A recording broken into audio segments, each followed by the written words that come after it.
Hello and Happy New Year. Like most people, I like to reflect upon the year and review what significant changes there have been, and in particular in law and cases. I visit today one of my 2018 highlights which affect businesses, and hope you find this video gives you food for thought, although like me, I suspect you've enjoyed much good food recently. The Gdpr came into effect at the end of May 2018. Some may not quite remember that, but it made changes to existing data protection legislation.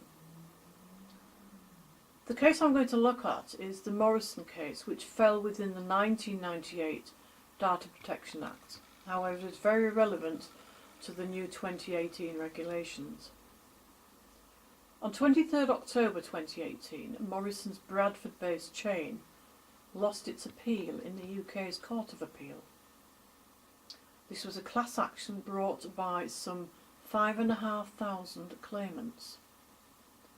Mr. Skelton, a former IT employee, leaked personal details online, including salaries, dates of birth and much more, of some 100,000 members of staff in 2014. He was jailed for 8 years in July 2015 for his actions. This outcome will have significant implications for all data controllers and data processors. This is because Morrisons were held vicariously liable for the actions of their employee, even though overall it had discharged its own obligations as required under the Data Protection Act 1998 and common law. The initial landmark ruling in January last year found that Morrisons had no primary liability. This case is about secondary liability and vicarious liability, which depended on whether a sufficient connection existed between the actions of Skelton and the course of his employment. The Court of Appeal found that there was a sufficient connection because an unbroken thread linked Skelton's employment to the disclosure as a seamless and continuous sequence of events. Morrisons had deliberately entrusted Skelton with data during the course of his employment, and they had tasked Skelton with receiving, storing and disclosing the data. Therefore his actions, albeit unlawful, were closely related to the task he was given. Morrison's failed appeal serves as a serious warning for businesses across the country, because organisations now have a far greater duty of care to protect users and prevent the unlawful activities of staff. Businesses need to be far more careful about what information staff have access to across every part of the business. For larger organisations in particular, this ruling complicates their requirements to guard against the risk of data security breaches.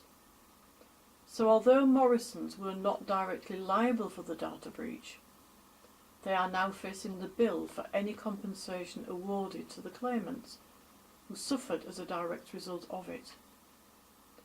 The courts will look into the harm that the breach caused on an individual. The value of each compensation claim is predicted to average a few £1,000s per individual affected. Morrisons could be facing fines that will total around £16.5 million for a data breach they weren't even found directly liable for. This case therefore highlights the levels of technical and organisational controls that need to be in place, even the most trusted parts of your business, to ensure that personal data is not stolen or otherwise misused. Under GDPR, any person who has suffered material or non-material damage due to a breach of the regulations has a right to compensation from the data controller or the data processor to compensate for any damage suffered. It is very likely that we will see much more of this type of action being taken against employers in the future. So how do you protect yourself from vicarious liability? Even for SMEs, claims resulting from a vicarious liability breach could have heavier financial implications than anticipated. The Morrison case has highlighted that dealing with the data breach in 2019 is going to involve a lot more than simply meeting a new 72-hour deadline for reporting one.